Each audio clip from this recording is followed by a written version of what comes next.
최창렬, 용인대 교수, 김광덕, 한국일보 정치부장 앵커 문재인 대통령이 이 박 4일간의 러시아 국빈 방문 일정을 마치고 귀국길에 올랐습니다.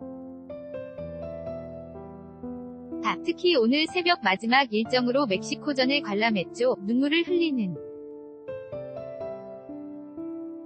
손흥민 선수를 비롯해 우리 대표팀 선수들을 직접 격려에 관심이 모아졌는 데요. 그런가 하면 어제 향년 92 새로 별세한 김종필 전 국무총리의 빈소 에는 오늘도 정치권 인사들이 많이 찾아와 조문행렬을 이어가고 있습니다. 자세한 내용 최창렬 용인대 교수, 김광덕 전 한국일보 정치부장과 짚어봅니다. 안녕하세요. 인터뷰 안녕하세요. 앵커 두 분도 어제 새벽에 축구 보셨습니까? 인터뷰 봤습니다. 앵커 어떻게 보셨어요? 인터뷰 제 사실 계속 실점을 2점이나 하고 그래서 여러가지로 이렇게 하면 어떻게 될까 걱정하고 있었는데 마지막 순간에 골이 딱 들어가면서 가슴이 뻥 뚫리는 듯한 그런 느낌을 받고 이런 기세가 우리 국민들한테 전해져서 이 나라의 다른 일들도 잘 됐으면 하는 그런 생각이 들었습니다. 앵커원 국민이 같은 생각으로 봤을 것 같은데요. 문재인 대통령도 멕시코전을 직접 관전을 했죠. 경기 후에는 선수들을 찾아서 격려하기도 했는데요. 먼저 화면 직접 보고 오시겠습니다. 문재인 대통령 충분히 마지막 순간까지 포기하지 않는 그런 모습을 보여주었고요. 또 아마 이번 대회에서 가장 훌륭한 골 보여줬잖아요. 앵커 손흥민 선수가 문재인 대통령 앞에서 눈물을 터뜨리는 모습을 볼 수도 있었습니다. 대통령이 월드컵 원정 경기를 직접 관전한 건 이번이 처음이라고 하던데요. 인터뷰 글쎄요. 이번에 러시 방문과 기간이 겹치면서 자연스럽게 멕시코전도 응원할 수 있었는데 아까 말씀처럼 참 아쉬워요. 두 번째 첫 골인데 스웨덴에서 한 골도 못 넣고 그게 너무 늦게 골이 들어가서 너무 아쉽기는 한데 아무튼 문제인데 통령으로서 만약에 가서 우리가 이겼다면 한층 더 분위기도 살아나고 또 이 나라에서 거리 응원을 했던 시민들도 상당히 기분이 좋았을 텐데 좀 아쉬움이 있습니다. 앵커 이번 관전이 러시아 방문의 마지막 일정이었습니다. 이번 방문 성과를 좀 꼽아본다면 무엇을 들어볼 수 있을까요? 인터뷰 지금 월드컵 경기를 관람하기 전에 어제 한 게 뭐냐 하면 러시아 가서 하원의회에서 연설을 했습니다. 그런데 우리나라 대통령이 하원의회에서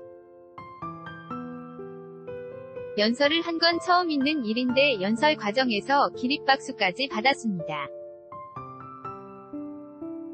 그래서 여기에서 한 주 내용은 뭐냐 하면 한반도는 지금 역사적 대전 안에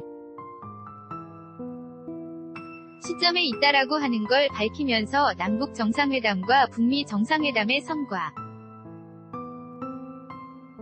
를 이야기하면서 양국이 그동안 9개 다리라는 전략을 통해서 협력을 해가 그래서 9개 다리가 뭐냐 궁금해 할 텐데 9개 다리를 일일이 다 열할 수는 없지만 크게 3가지, 가스라든가 철도, 전력이라든가 이런 걸 연결하는 러시아와 또 북한을 거쳐서 연결하는 이러한 사업들을 말합니다. 그런 게 있었고 그 다음에 푸틴 대통령하고 정상회담을 가졌는데 여기서는 크게 세 가지 우리 눈에 띄는 합의가 이루어졌는데 남과 북 그리고 러시 아 간의 협력에 대비해서 철도와 전력망, 가스관 연결의 공동 연구를 추진하. 자, 이런 게 있었고 그 다음에 한국 러시아 간의 서비스와 투자 FTA 별 협상을 조속히 개시하자 이게 있었고요. 그 다음에 양국 수교가 2020 년이면 30주년이 되는데 그때 교역액이 300억 달러에 이르게 하고 인정. 교류를 100만 달성을 위해 노력하자 이런 합의를 봤습니다. 그래서 북하고 러시아 간의 정상회담을 하면 좋은 결과들이 많이 나오는데 그동안 계속 북한이 중간에 가로놓여 있어서 이행과 실천이 빨리 진행이 안 됐으니 그런데 이번에는 여러가지 문 대통령이 말한 것처럼 역사적 전환의 시기에 있기 때문에 이런 북한과의 관계가 개선이 된다면 이런 것들이 이행 될 날도 멀지 않았나 하는 생각을 해봅니다. 앵커 철도와 전력망이 연결 이 된다면 유라시아 철도도 개통 가능할까요? 인터뷰 시베리아 횡단철도 인데요. 저는 가능하다고 생각합니다. 충분히 지금 시베리아 쪽에 전혀 철도가 없는 게 아니고 지금 현재도 런던까지 갈 수 있는 상황이기 때문에 만약에 대북 제재가 완화된다면 그렇게 된다면 우리나라 내부의 한반도 단 철도가 일단 개설돼야 될 거예요. 그런데 그것도 기존의 철도들이 있기 때문에 그렇게 어려운 작업이 아닐 수가 있습니다. 그래서 이른바 TSR 이라고 얘기하는 것 중앙아시아를 횡단하는 건 TSR이 아니고 TCR이라 는 것 TSR, TCR이 같은 맥락에서 된다면 획기적인 거죠. 우리나라 부산에서 한반도 거쳐서 시베리아 거치고 횡단을 해서 유럽까지 가서 럽대륙은 어디나 갈 수 있고 런던까지 갈 수도 있는 상황이기 때문에 야말로 꿈의 철도가 될 수 있죠. 그리고 경제적으로도 여러가지 물류 비용 이 절약될 수가 있어요. 중앙아시아 쪽에 철도가 연결됐을 때 그리고 시베리아로 연결됐을 때 그 경제 효과는 굉장히 클 것 같아요. 물론 그것을 건설하는 데 여러가지 비용이 들 겁니다. 한 4조 원 이런 얘기들이 근데 저는 그 정도 비용은 오랜 기간 동안 또 하는 것이기 때문에 영원 한 것 아니겠어요? 철도를 개설하면 부설하면 저는 그래서 4조 원이 든다고 하더라도 당장 그게 눈에 띄게 완전히 4조 원을 상상하기는 어렵다. 고 하더라도 중장기적으로 그 비용을 충분히 상쇄하고도 남을 거라는 생각이 듭니다. 그래서 이 부분은 아까 김 부장 말씀처럼 철도도 있고 전기도 있고 가스도 있고 이건 굉장히 중요한 것들이거든요. 특히 가스 같은 경우는 에너지 안보라는 측면에서 볼 수도 있는 것이고 그동안 북한 때문에 다 막혀있던 것들이거든요. 그래서 남북관계야 점진적으로 완화되는 것이 고 미북 북미 관계도 개선이 되는 거니까 저는 이런 부분들이 생각보다 빠른 속도로 우리에게 현실화될 수 있다고 생각합니다. 인터뷰 제가 마디 하자면 최근에 태영호 전 공사, 탈북한 전 공사가 쓴 책이 요즘에 서전이 나오지 않았습니까? 거기 읽어보면 본인이 북한의 외교관으로 있을 때 2000년대 중반에 런던 대사관에 부임을 할 때 자기가 기차로 이동을 했다는 겁니다. 평양에서 베이징을 거쳐서 모스크바를 거쳐 런던까지 이렇게 하는데 약 한 달가량 걸렸는데 아마 북한 외교관 중에 그렇게 한 경우는 자기가 처음이자 마지막일 거라고 이런 이야기가 나오는데 그걸 보면 저는 평양에서 서울을 거쳐서 부산까지 이런 게 연결이 된다면 비록 용이 많이 들기는 하지만 굉장히 우리는 중장기적으로 여기에서 굉장한 혜택을 입는 것이기 때문에 이런 것들이 또 다른 무역과 함께 관광 교류의 이런 것뿐만 아니라 아까 말했지만 다른 여러 가지 가스라든가 전력이 런 연결까지 다 같이 된다면 유라시아의 이런 연결 속에서 엄청난 경제적 효과가 나올 거다라고 생각합니다. 인터뷰. 너무 지나치게 중국에 우리가 무역이 편중돼 있는 측면이 있어요. 지난번에 사드 문제로 우리가 얼마나 경제적으로 곤란을 겪었습니다. 그런데 러시아와 그런 여러 가지 철도나 전기, 가스 이런 것들을 포함해서 한러 FTA 맺고 또 교류 인원을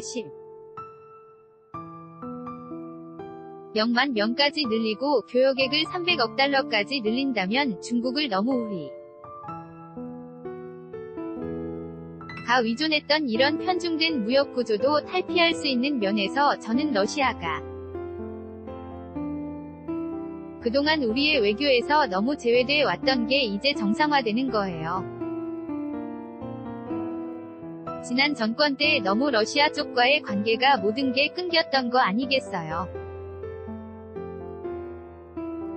저는 그런 점에서 이번 한러 관계의 정상화는 경제도 그렇고 안보도 그렇고 안보협력, 경제협력, 미래협력 모든 면에서 상당히 큰 의미가 있다고 생각합니다. 앵커 북미 정상회담 이후에 한반도 주변국들이 각자 역할 찾기에 굉장히 골몰하는 모습이에요. 러시아가 앞으로 어떤 모습을 보여줄지도 봐야겠습니다. 문재인 대통령이 인판티노 피파 회장을 만난 자리에서 북월드컵 공동 개최 이야기를 다시 한번 꺼냈습니다. 피파 회장의 반응도 굉장히 긍정적이었는데 어떻게 보셨습니까? 인터뷰. 그래서 문 대통령이 공동 개최 이런 것을 검토하려고 하니 피파에서 많이 도와달라 그래서 피파 회장도 굉장히 긍정적인 답변을 했고 그리고 또 한국을 앞으로 조속히 방문해서 이런 것들을 상의하고 싶다고 했기 때문에 저는 지난번에 평창올림픽에 서로 공동으로 여자 아이스하키 팀도 만들고 여러 가지 공동 출전을 하는 게 있었는데 앞으로 아시안게임에서도 그런 게 있을 수 있고요. 그래서 앞으로는 월드컵 이런 것까지 공동 개최라든가 이런 의 협력으로 간다면 체육에서의 교류만 해서 그치는 게 아니라 옛날에 미국과 중국 간의 핑퐁 외교를 통해서 다른 모든 전면적인 교류 확대라는 것으로 했듯이 이런 것들이 다른 분야의 정치, 외교, 군사 이런 것들의 협력까지 이어질 수 있다는 점에서 굉장히 긍정적이라고 생각합니다. 앵커 이재주. 제를 바꿔보겠습니다. 어제 향년 92 새로 타계했죠. 김종필 전 총리 장례 식장. 이틀째 정치, 사회 각계 인사들이 조문을 이어가고 있습니다. 문재 인 대통령도 귀국을 하면 장례식장으로 갈 가능성이 있죠. 인터뷰. 어제 인 이낙연 국무총리가 그런 얘기를 했죠. 아마 가실 거다라는 취지의 얘기를 해서 제가 볼 때는 가실 것 같습니다. JP야 다 아는 분인데 그야말로 풍운의 정치인이라는 말이 맞을 것 같아요. 왜 풍운이라는 말을 특별히 쓰냐면 YS나 DJ, JP3 김이라고 하잖아요. 그런데 YS나 DJ는 점. 을 때부터 민주화 쪽으로 쭉 나왔었고, 김종필 전 총리는 5.16 쿠데타 의 주역이었고 또 초대 중앙정보부장이었어요. 35세의 나이로 중앙정보부장 을 했었고 여기 양력이 나오고 있습니다마는 그리고 또 45 나이에 최연소 국무총리도 했다는 말이에요. 그리고 나서 또 나중에 DJP 연합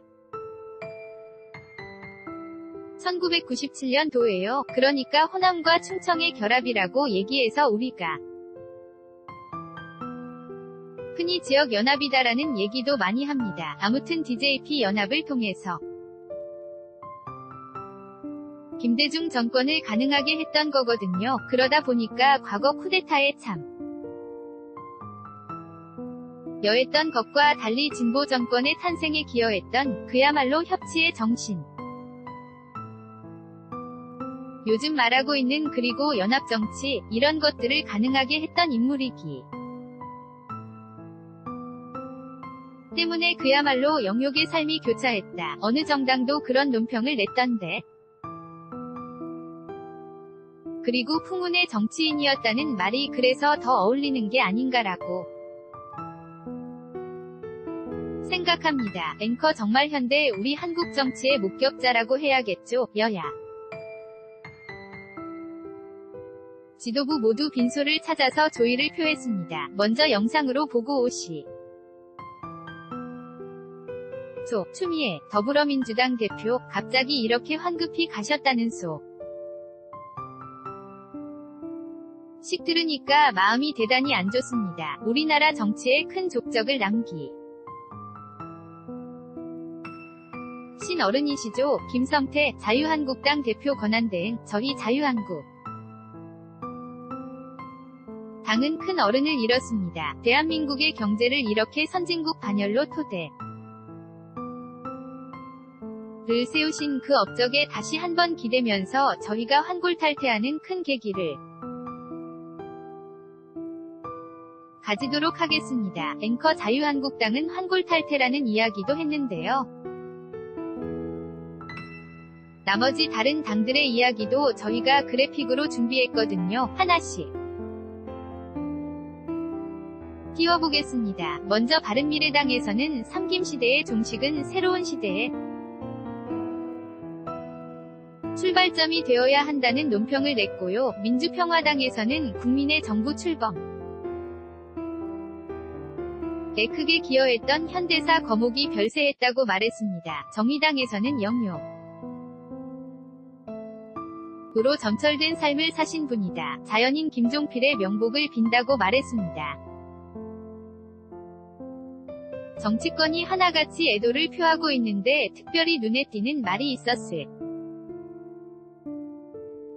까요? 인터뷰. 일단 5개의 정당의 입장이 나왔는데 각 정당에서의 공통점 은 한국 정치의 거목이었고 그리고 큰 한국 역사의 발자취를 남겼다면서에 도와 함께 명복을 기원하는 이런 점에서는 똑같았는데 약간의 뉘앙스와 입장 차이들이 조금 있었습니다. 한국당 같은 경우는 기본적으로 보수 정치인이 나는데 의미를 부여하면서 자유민주주의와 한국의 경제 발전에 기여했다는 점을 강조했고요. 그런데 민주당에서 대변인 논평이나 이런 데 보면 큰 발 자치는 이야기를 하면서도 공과 과를 다 동시에 나열을 했어요. 그런데 주평화당 같은 경우는 국민의당 정부 출범에 기여한 점, DJP 연대를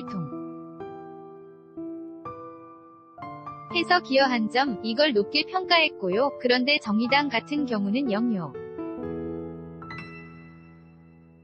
으로 점철됐다. 그래서 특별히 연과 욕을 동시에 하면서 자연인 김종필이라고 하는 점을 강조하는 이런 대서 차이가 보였는데, 바른미래당은 새로운 대를, 미래를 강조하지 않습니까? 삼김 시대의 종식이 새로운 시대의 출발 점이 돼야 된다라고 하는데, 자기 입장 속에서 조금씩 입장 차이를 보인 것 같습니다. 앵커 정부가 고 김종필 전 총리에게 무궁화장을 추서하기로 습니다. 어떤 국민 훈장인가요? 인터뷰. 민간인에게 수여되는 훈장 중에서 는 최고의 훈장입니다. 무궁화장이, 무궁화대훈장은 국가원수에게만 수여되는 거고, 처음에 보도가 될 때 무궁화대훈장이라고 정진석 의원이 얘기해서 그 부분은 좀 잘못 알려진 것 같고, 어쨌든 자연인 아까 얘기 나왔습니다. 많은 정의당에서 자연인 김종필의 명복을 빈다는 얘기가 나왔습니다마는 연인으로서는 그야말로 받을 수 있는 최고의 훈장이 무궁화 훈장이다. 따라서 정부도 김종필 전 총리의 별세에 대해서 상당히 애도를 표하는 것을 아주 공식적으로 나타낸 것이라고 보고요. 아까 5당의 논평이 나왔는데 도 영욕의 삶이라는 말씀을 드렸는데, 그야말로 공과 과가 있는 인물이 었나 생각이 들어요. 냉정하게 판단할 필요가 있거든요. 김종필 전 총리는 아무튼 삼김이라고 같이 불리면서 김영삼, 김대중 전 대통령과 함께 너나 분명한 것은 산업화 시대의 민주주의가 유보되고 인권이 배제됐던 쪽에 일각을 담당했던 그런 측면도 있어요. 그러나 나중에 1997년도에 DJ P연합 아까도 말씀드렸고, 또 1990년도 1월 달에 3당 합당, 그 다음에 민주정의당 그리고 통일민주당, 신민주공화당, 그때 신민주공화당 총재를 했단 말이죠. 3당 합당을 통해서 그 당시 보수 대연합 하나의 단초를 연했던 인물이기도 해요. 그러니까 보수 정권의 탄생에 기여를 했고, 또 7년도에는 진보 정권의 탄생에 기여했던, 그야말로 참 평가가 엇갈릴 수 있는 그런 면에서 볼 때 풍운의 정치인이고, 한국 현대사에서 김영삼, 김대중 전 대통령도 마찬가지이기는 합니다마는 JP를 빼고 과연 우리 정치사를 이야기할 수 있을 것인가? 산업화, 민주화를 다 같이 기여를 했던 인물 이라고 볼 수 있어요. 양쪽에 다. 지금 우리 사회, 우리 정치의 여러 가지 갈등 중의 하나가 아주 커다란 흐름에서 볼 때는 산업화 세력과 민주화 세력이 아직은 화학적 결합이 안 되고 이런 것 아니겠어요? 그런 미에서 김종필 전 총리의 별세는 상당한 현대사에 시사하는 메시지가 크다. 이렇게 생각을 합니다. 앵커 이렇게 김종필 전 국무총리까지 타계하면서 김 시대 막을 내렸다고 봐야 될 것 같은데 인물 개인이 아니라 삼김 시대 로 통칭되는 우리 정치 어떻게 평가하십니까? 인터뷰. 삼김 시대가 더 정치적으로 종식됐을 뿐만 아니라 소위 물리적으로 생물학적으로 종식이 됐다는 말까지 나오고 있죠. 역사의 일종의 뒤안길로 가게 됐는데, 삼김 시대는 여러 가지 거기도 마찬가지로 공과가 있습니다마는 저는 삼김 시대는 일단 우리 사회에 긍정적으로 기여한 점이 굉장히 많다고 봅니다. 왜냐? 면 일단 삼김이 일종의 경쟁을 하고 심지어 대립하기도 하고 그랬습니다마는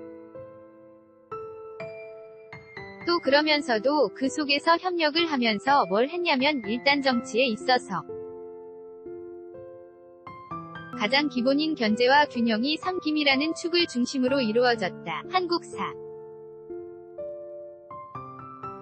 회가 그렇기 때문에 너무 한쪽으로 많이 쏠리고 권력이 쏠리거나 여러가 이 균형이 깨지는 게 없었다는 점에서 바람직하고, 또 하나는 삼김이 박정 희 전 대통령이 산업화에 기여한 점도 있습니다마는 삼김이 결국에는 한국의 산업화와 민주화를 추진하는 과정에서 세 사람이 다 나름의 기여를 했다는 점, 이런 점이 있고, 또 하나는 그리고 또 세 사람은 굉장한 경쟁과 대립 속에서도 결국에는 타협의 정치를 하는 극단적인 대립으로 가지 않고 결국에는 국가 이익이라는 그리고 국정운영이라는 앞에서는 마지막에 협조하는 이런 모습을 보였거든요. 바로 그런 점에서 요즘의 정치인들이 그걸 배워 야 하는 거 아니냐 하는 생각이 들고, 그런데 부정적인 일종의 그림자의 칩 면을 거론한다면 세 사람이 특정 지역을 서로 분권하는 식으로 돼서 일종의 지역주의의 정치를 하지 않았나라는 문제와 그 다음에 서로 계파 대립을 면서 또 하나는 한때의 제왕적 총재라는 당의 그런 역할들이 있었는데 그런 역할을 하는데 주도한 측면도 있지 않냐는 비판적 시각도 일부 있는 건 사실입니다. 앵커 외신들도 김종필 전 총리 별세 소식을 크게 관심을 면서 보도했는데요. 먼저 그래픽으로 준비했습니다. AP통신은 2번 국무총리를 지내고 정보기관을 창설했으며 5.16 쿠데타의 중심인물이기도 했던 김종필 전 총리가 숨졌다.